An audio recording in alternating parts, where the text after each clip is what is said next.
if I'm being It's honest. Over. Move on. Last month, Baylor adds Jeremy Roach, transfer from Duke. Then this past weekend, Norchad Omier, transfer from Miami. Here's my question. Okay. This seems to suggest Baylor is going to have two starters who have both played in a Final Four for different schools. Okay. How rare is that? That can't be. It doesn't feel unprecedented. Put your Jared Burson hat on and tell me, how rare is that? Uncommon. Listeners, find us, let us know. By the way, mailbag episode coming soon, maybe later this week, if not next week. So if anyone can find that for us, you also get a shout in the mailbag episode. What schools have previously how about has a school, how about this? I'll extend it. Has there been a school, and if there has, who is it, that has played in the Final Four, and at the time they played in the Final Four, they had two players on their roster who had previously played in other Final Fours for other programs, if not what GP's laying out here, and that's Baylor bringing on. Yeah, but I'm not even taking it.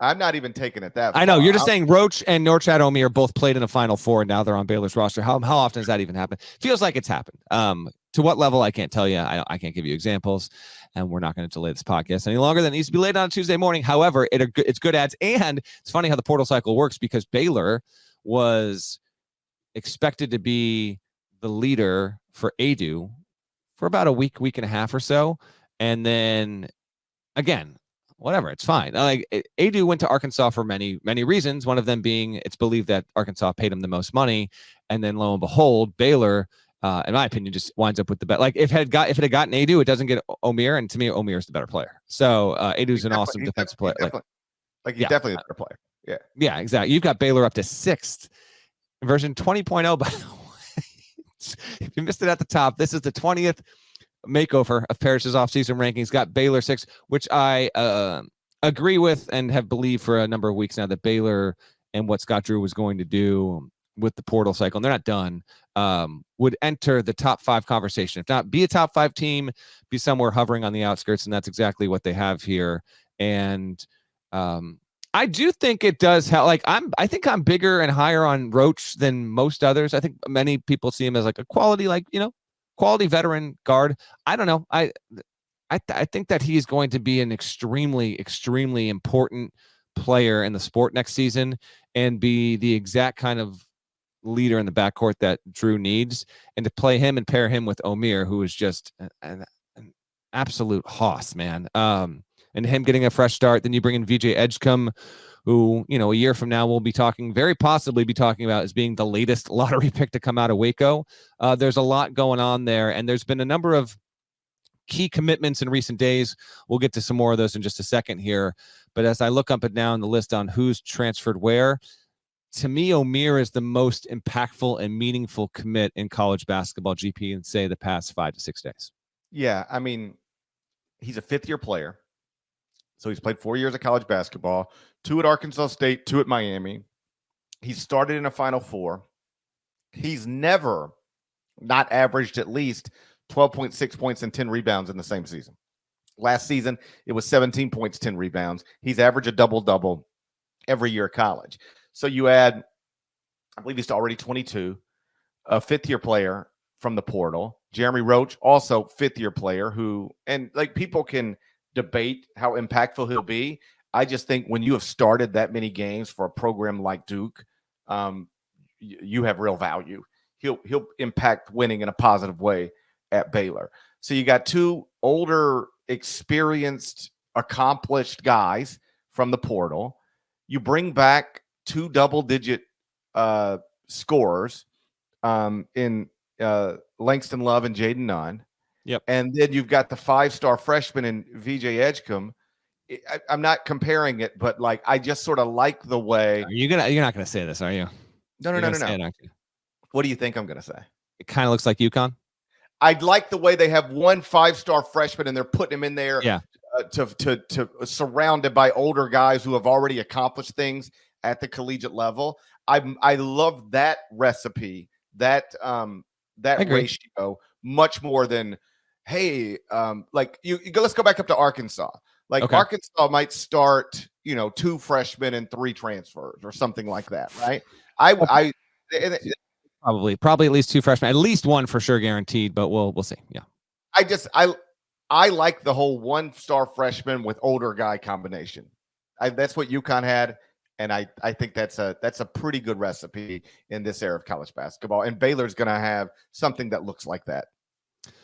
They've got a real shot, and they're in that discussion now, along the likes of Kansas. Small minor Kansas update, by the way. Bill Self talked to Andy Katz for NCAA.com, March Madness. They did like a 15-minute interview. Don't know if you watched it or not.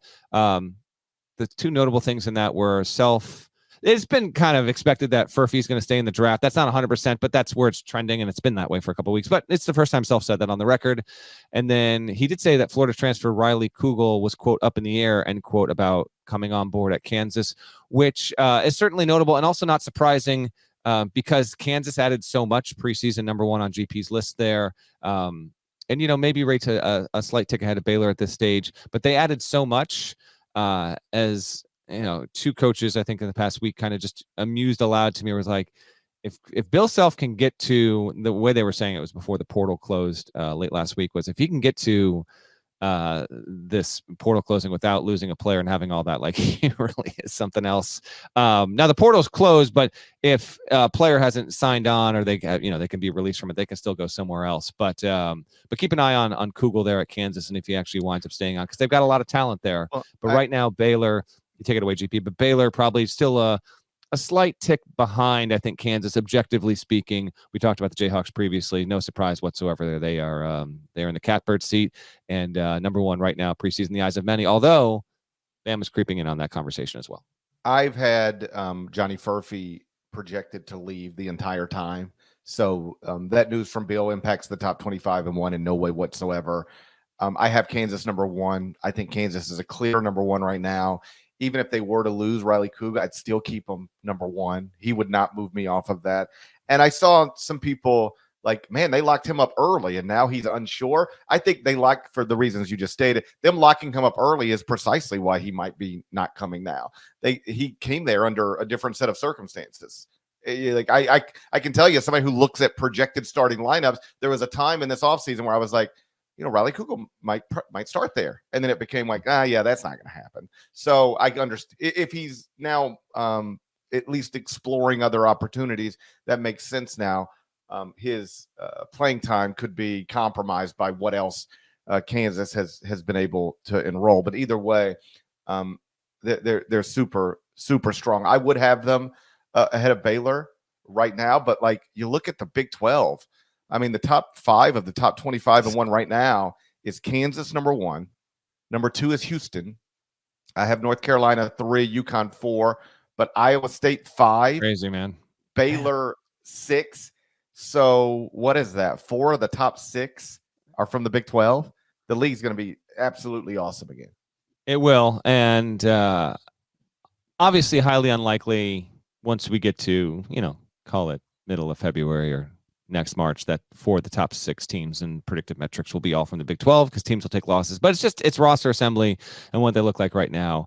And yeah, no, it's loaded up yet again, and it's the Big 12 for you, man. It's about to get even better, by the way. Arizona coming in with that crew overall.